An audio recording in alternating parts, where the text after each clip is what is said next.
Afternoon, ladies and gentlemen, and welcome to the second day of the Work Remote Online Conference. Yesterday, we discussed work remote and its benefits for job seekers, and today, we will be discussing its benefits for businesses. To officially start our program, I'd like to call on the co founder of Work Remote, Miss June Bolneo.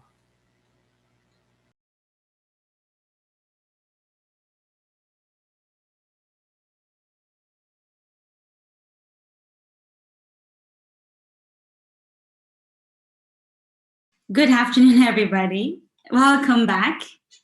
Today, we are going to be discussing about remote work on the company side. And I think this is a very important topic for us to speak about because we normally don't talk about the troubles and the issues that our companies are facing. We are so focused on the individual side, the job seeker side, the employees, and we normally don't talk about the issues that companies are dealing with when it comes to remote work and why there was a lot of pushback regarding remote work to begin with. So remote work, why your company needs training. So when the pandemic hit, 88% of the organizations worldwide made it mandatory or encourage their employees to work from home, right? For safety reasons, this was a gradual increase. Some countries did it first, and then others followed suit. And at the moment, a lot of the countries are still in lockdown. And in Portugal, where I am based at the moment, it's mandatory for companies to let their employees work from home. There's a lot of issues that we want to tackle, when it comes to this situation, because this is forced remote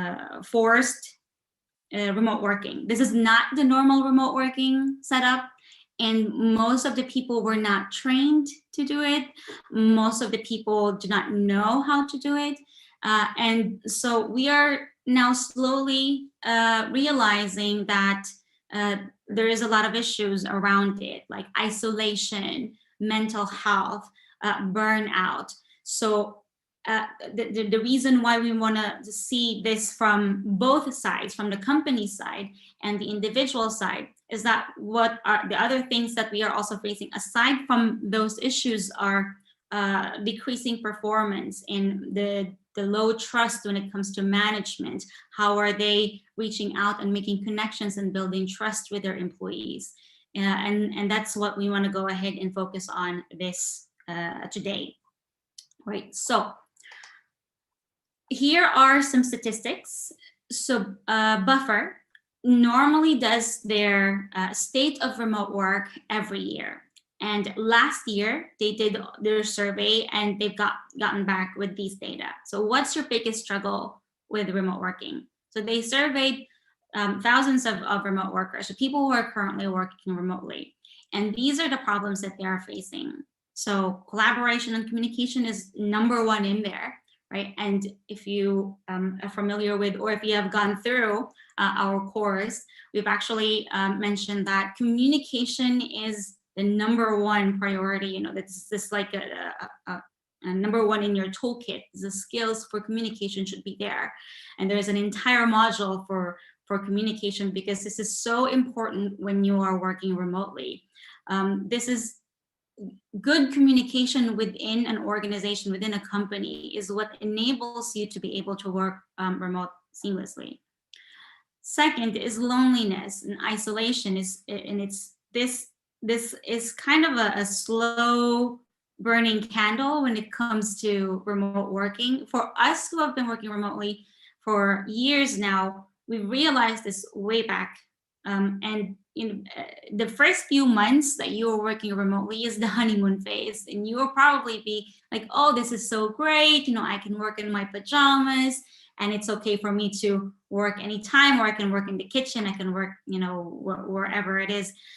But you would soon realize that most of the time it's just going to be by yourself. And most especially now with the pandemic, with us being isolated and confined in our homes, this increases even more because then there's no opportunity for us to go out of the house.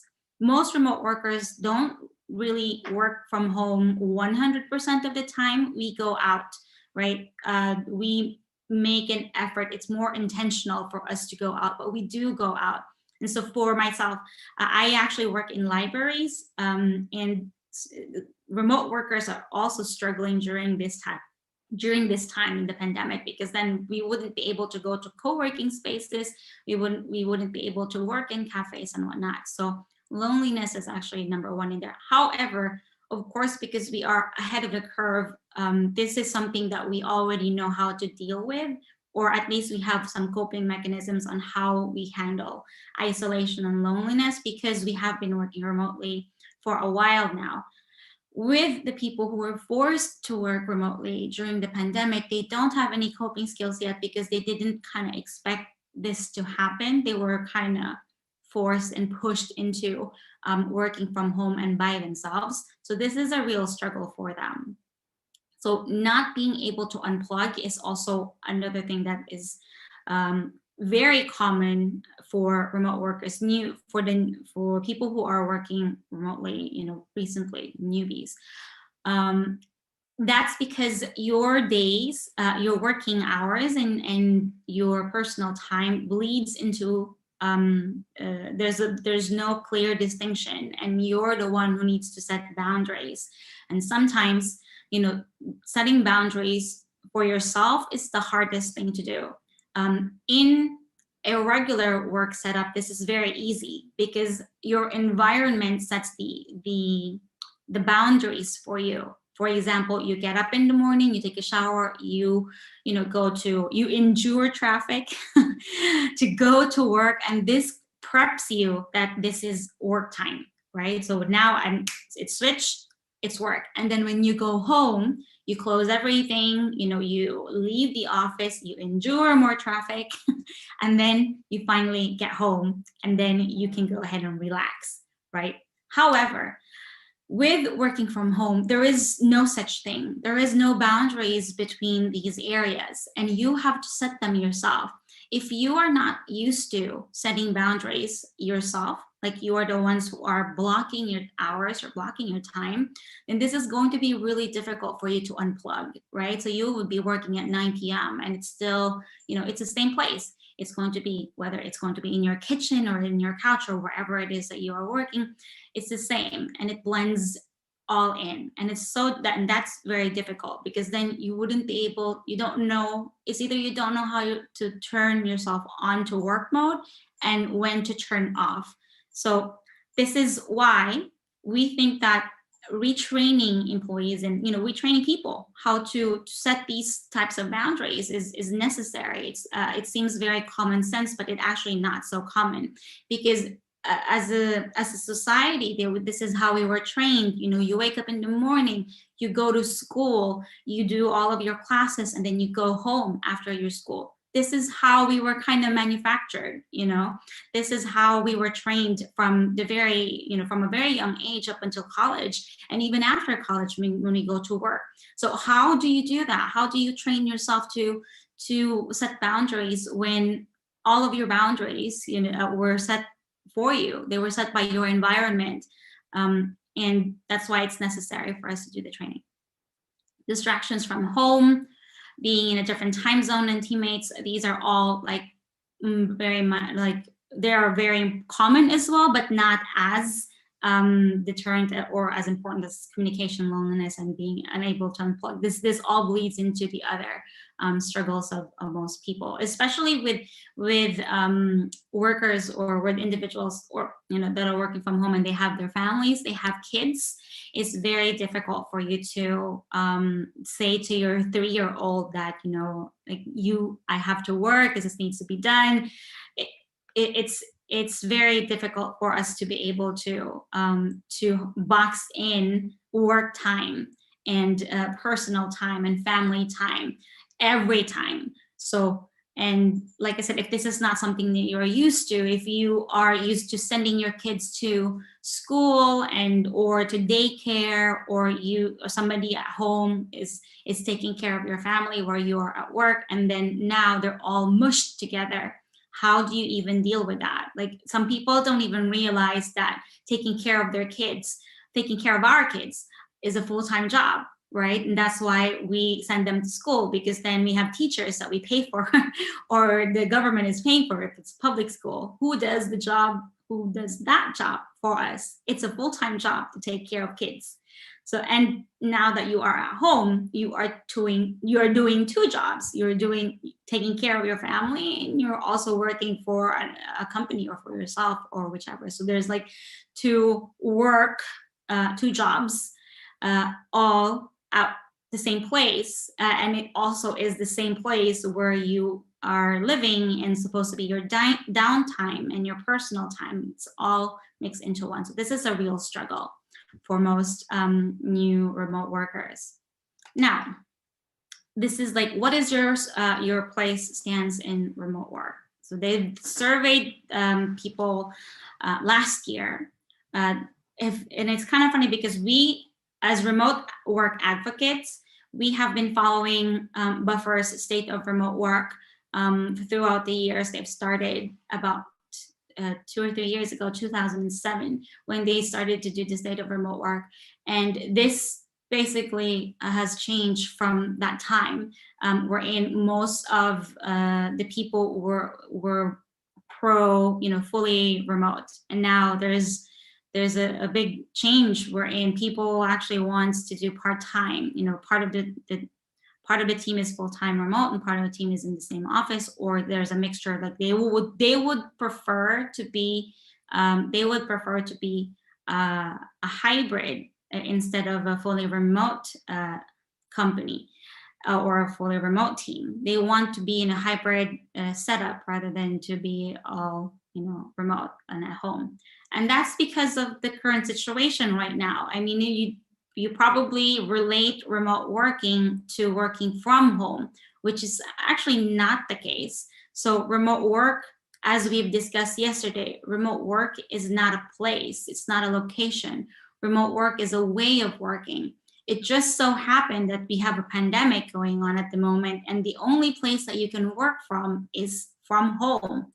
And what we're trying to make companies understand, because most of the companies would say at the moment, it's you can work from home or you can work remotely at this time, during the pandemic. And then after the pandemic is over, we will need to go ahead and reevaluate if we want to keep this setup, which is fair, because especially for a company who was swept into remote working, it's difficult for them to make a sound decision at the moment where everything is so unsure.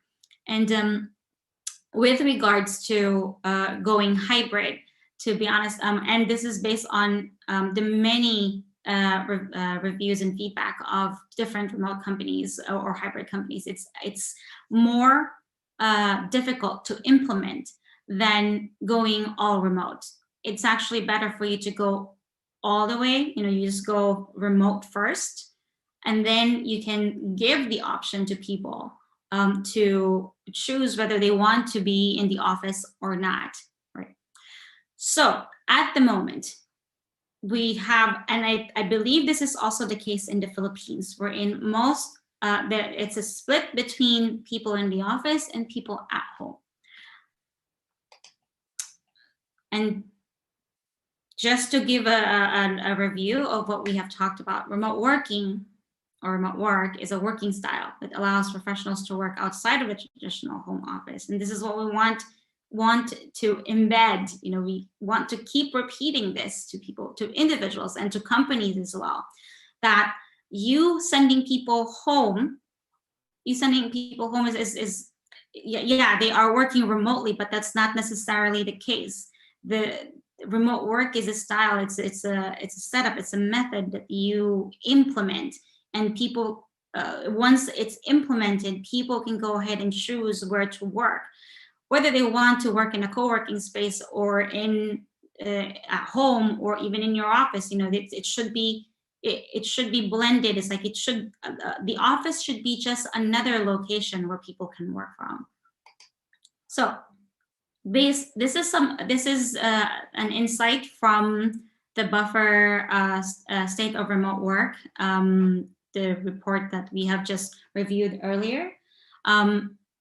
People who don't recommend remote work are on teams split between offices and remote workers. And like I said, hybrid setup is normally typically the most difficult setup to implement. And this is because eventually, imagine if some people are always in the office and then some people are always at home, right? They're gonna go ahead and there's going to be a gap, and it's going to grow wider and wider as time goes along, because people who are in the office would be more bonded together because it's presential and they see each other. And it's very hard to replicate that interaction online. I don't know if you have ever experienced going into a conference or in, the people who are in the conference room and you're the only one who is remote, only, you're joining in through a Zoom call or Teams or whatever platform you're using. And then eventually the people in the room forgets that you are actually with them. And it's normal because if you are not conscious about this, if the company is not conscious about being inclusive with all of the people, remote or not, then the culture is going to divide. There's going to be a divide between those two groups: people who are always in the office and people who are in the remote. And there was a case with Yahoo before, a few years back. Yahoo tried to implement working from home, but the problem, the issue is that they kind of just implemented it, and they got burned, and they said, okay, we need to increase productivity and bring people back to the office because there's more collaboration, there's more control over the people who with the times and whatnot.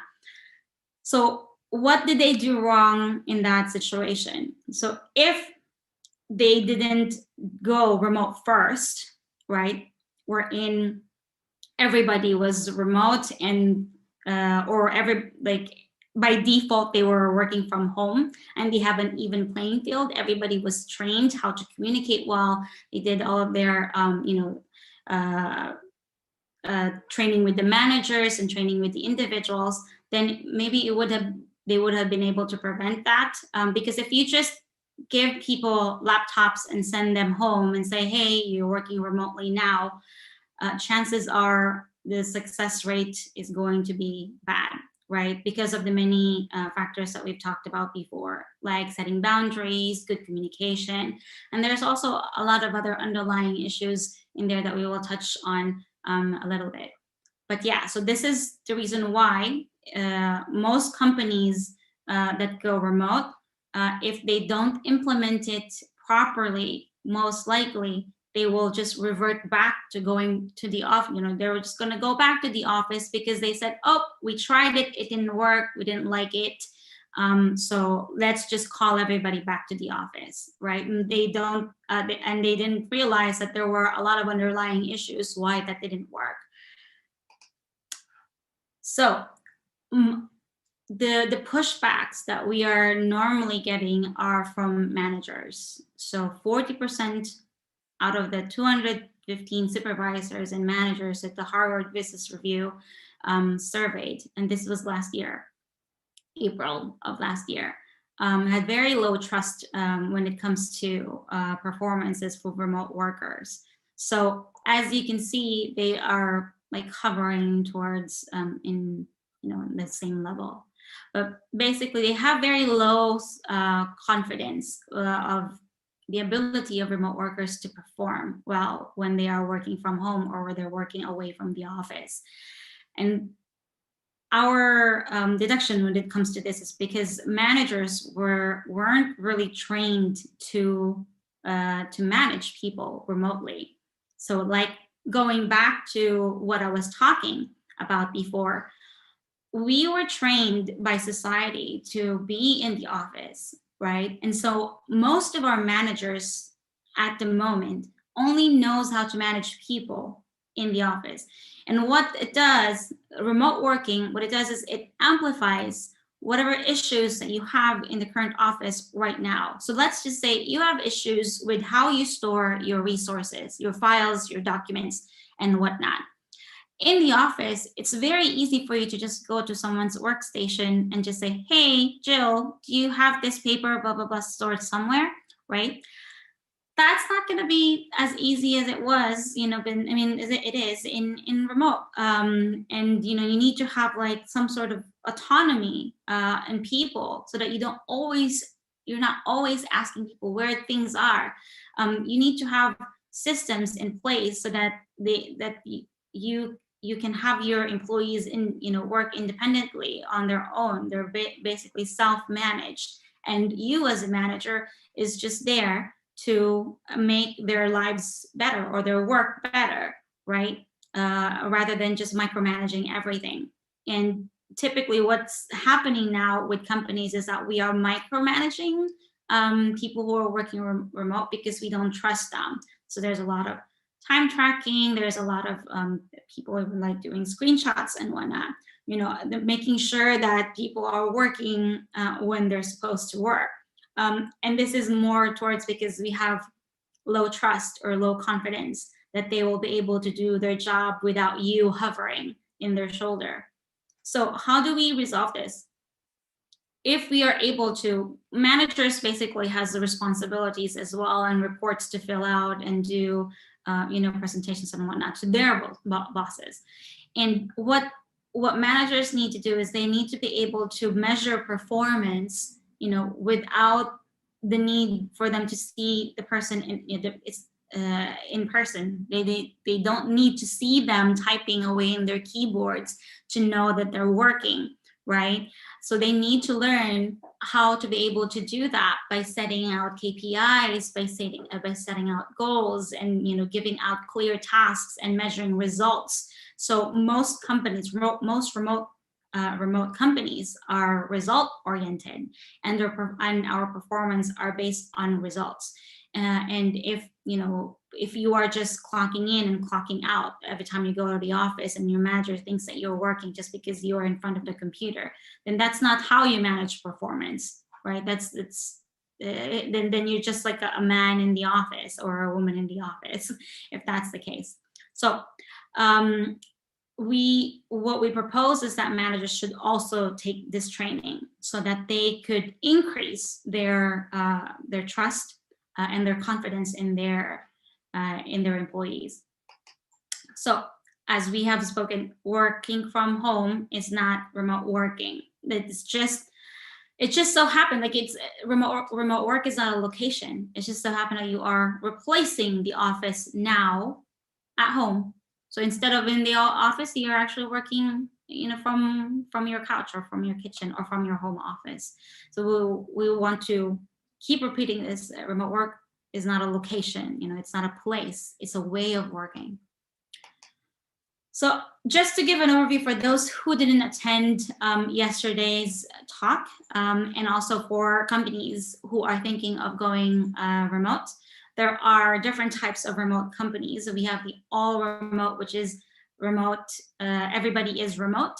There's no physical office, but most of the time you are in a specific geography, right? It could be in the same city, it could be in the same country, it could be in the same region, same time zone or whatnot. Fully distributed is when you are all remote, there's no office, but you are fully distributed everywhere. I mean, it doesn't matter where you are in the world, you can work for that company, right? It doesn't matter which country, which region, which time zone, you are fully distributed. And then the two hybrid setup, which is remote first hybrid and remote friendly hybrid. So remote first hybrid is you are all remote by default, but you have the option to go to the office. So this means that for both cases, you have an office that you can go to. But being remote first means that you are you don't have to go to the office, right? I have the option to go to the office, but I'm not required to go there. Now, with remote friendly hybrid is by default, you are supposed to come to the office, but you have the option not to come to the office. And what we suggest, what we would recommend for most companies is to go all remote. I mean, to go remote first, which means that you have the all remote mindset, right? But you have an office that you can go to. You can go ahead and tell them, look, you can go ahead and pick which days you want to come to the office. Maybe that's on Monday, Wednesdays, and Thursdays, or maybe that's Tuesdays and Thursdays. It's up to them when they want to come to the office. So what we want is to give people the power, back to control where we want to work, because at the heart of it all, us ourselves, we know where we are most productive, whether that's in the office or whether that's at home. You would know yourself. There are for companies who are actually thinking of doing a transition for remote work, there are four things that you need to consider. Those are people, process, tools, and security and infrastructure. Can you give me my phone? Yes. So the areas to consider during the transition. People is what we've talked about. We need to go ahead and do surveys and ask our employees, what do you want? Do you want to work from home, or do you want to work in the office, or do you want a combination of both? It's important that you include this in the process and equip them, meaning to train them, give them train them to have the proper skills to be able to work remotely. And then processes, which means like how we do our stuff on a day-to-day basis. Like, how do you process, I don't know, inventory, or how do you process like a receiving a request, or whatever it is that day-to-day things needs to be done in the office. This needs to be well documented. And if you notice, most of remote companies are conscious about documentation. Like, everything needs to be documented. We're very big about documentation, because if a new person comes in, there's not a person who can actually go and go with you, tour the office and go side by side and show you around and whatnot. We have everything in documentation. We provide it to them, and what typically happens is that they give them the handbook. GitLab has probably one of the best all remote examples of a remote handbook in there, and you can go ahead and visit gitlab.com all remote to be able to see their handbook and example there, or they document all of their processes. Now, tools is basically with regards to what are they using? Are they using Teams? Are they using Zoom? Are they using what is it that they use to do their jobs, right? This needs to be well streamlined, because people are talking in Facebook, and people are talking in Slack, and people are talking so it's very confusing to people to be using many different tools, and then they're all doing the same thing. So what we want is to avoid that, to avoid having multiple tools and people are confused about what they are supposed to be using to perform their job, right? We need to be able to tell them that this is what you do to communicate with your teammates. This is what we're going to do to communicate with clients. Or if you're going to do this particular process, these are the tools that you're going to use. So it goes hand in hand, right? Process and tools actually goes hand in hand. And then the security and infrastructure. And security and infrastructure means that how well provided are they when it comes to VPNs, for example, secured connection, especially for companies that needs a lot of security and data protection, like banks, for example. right? And infrastructure we're in, like, are they well connected? Are we providing them good internet? And make sure that they have phone lines that they can tap into if we need to give them a call and whatnot. So these are the things that are the underlying stuff that enables people to be remote working. So these are really important parts to consider. And what we really want is for you to evaluate, if you are a company and you are in this moment of whether you are deciding if you want to go fully remote or not, then you need to go ahead and evaluate those four things, right? So what kind of support you might need you will probably need to evaluate the four areas, like I said, and then train your managers. They need support too. It's not just about giving people laptops and then sending them home. They need to be able to know and increase their trust, their employees, their confidence that they are doing their jobs when they're supposed to, and teach them how to evaluate them based on their performance, based on their results, not how much time they were online, but were they able to deliver the things that they said that they're going to deliver. And then train your employees. Both your managers and your employees should be able to have the same support from you, and for them to be able to know if you're streamlining your processes and streamlining your tools, everybody in your company should know what these are, and who to go to and who to talk to if they need support, and how they communicate, and how do you embed your culture within your company. So that's why. And yeah, and I think that is it. If you have any questions, this would be the best time for you to ask questions. But I think we don't have any time anymore, and so we have Mentimeter on the upper part of the chat. You can go ahead and check that out, and we'll go back to it, right? But we are going to go ahead and prepare for our next speaker, which is Jan, and Jan will be joining us to talk about how to hire, the recruitment process, because the recruitment process is really important to onboarding and integrating and choosing the right candidates for your remote company. That's it. I'll see you in a bit.